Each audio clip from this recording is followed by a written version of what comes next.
Hey everyone, it's John with Hometown Hybrids. Today we're doing a preventative replacement of the EGR cooler on this Gen 3 Prius. The reason we're doing this replacement, it's a very common issue on these cars that these coolers get clogged up with carbon buildup. When the carbon builds up in these things, the engine doesn't get enough air like it thinks it's going to, and it begins to run rough. This can also cause your car to start overheating because the EGR system is meant to help cool down the engine. So we're going to replace this. We're going to clean the valve, we're going to clean the pipe. She already had her intake replaced, so we don't have to replace the intake. So let's get started. So I'm going to take the mounting bolts off of this EGR. There's one nut on a stud here, a bolt here, and then another nut on a stud way down in there that you can't even see. On this stud down here, it's really hard to get to. You'll notice there's a lot of YouTube videos online that show you different ways to get it. I found the easiest way for me is a swivel socket with a medium-sized 12 on here to get it, an electric ratchet. So what I'm gonna do is stick it on there, and I'm gonna get a flashlight in there so I can see better.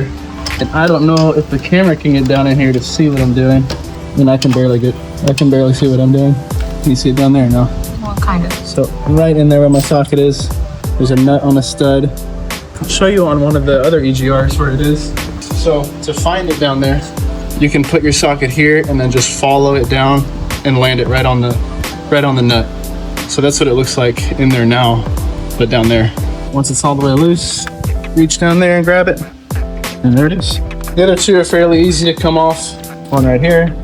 So that's what holds the EGR on. And taking it out, I'll have to take the stud out so I can move it around.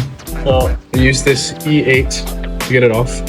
And then all that's left is there's two 12s back here and two studs. So you have to take out the two 12s and the two studs so you can slide it out sideways.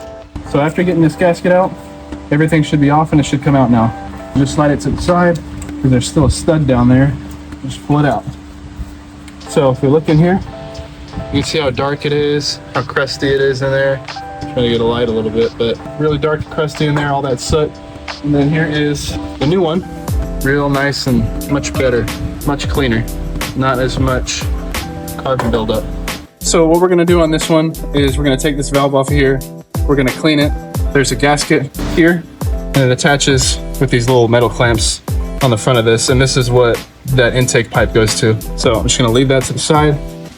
We're gonna go ahead and replace that gasket. So real simple, just two nuts on this. You can see here all that carbon buildup. So we're gonna get all that cleaned out. We're also gonna clean out this little pipe here as well.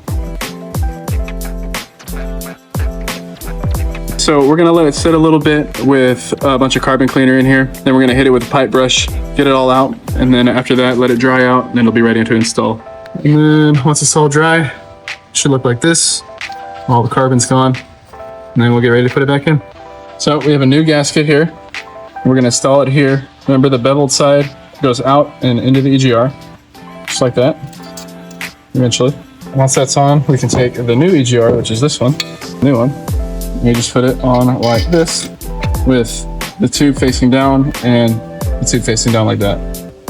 And then we just put the nuts on. Okay, what I'm gonna do with this gasket, this newer one here, I'm going to squeeze those metal tabs in like that, squeeze the other side in, so that when I put it on here, it won't come off. Then I'm ready to put it back in. So you see that stud down there? That's gonna line up with this hole here on the EGR. So I'm gonna slide it down in there, making sure that gasket doesn't fall off. And then I'm gonna line it up right there with that stud and then just slide it in. So now that it's in place, you have to slide this gasket back in between the exhaust and the EGR cooler. So it's kind of easy, you just move it around a little bit, slide that gasket in there, lines up real well. You'll see a tip of it sticking out right there. And then to line it up perfectly, just want to stick one of those studs back in there, shake it around a little bit, make it fit, and there it is. See the studs coming out back? So means it's in there, gasket's still there. I'm gonna put the bottom stud in as well. All right, I'm gonna wrap this up here in a few minutes. If you want your EGR system serviced and you're in Texas, give Hometown Hybrids a call and we'll get you taken care of.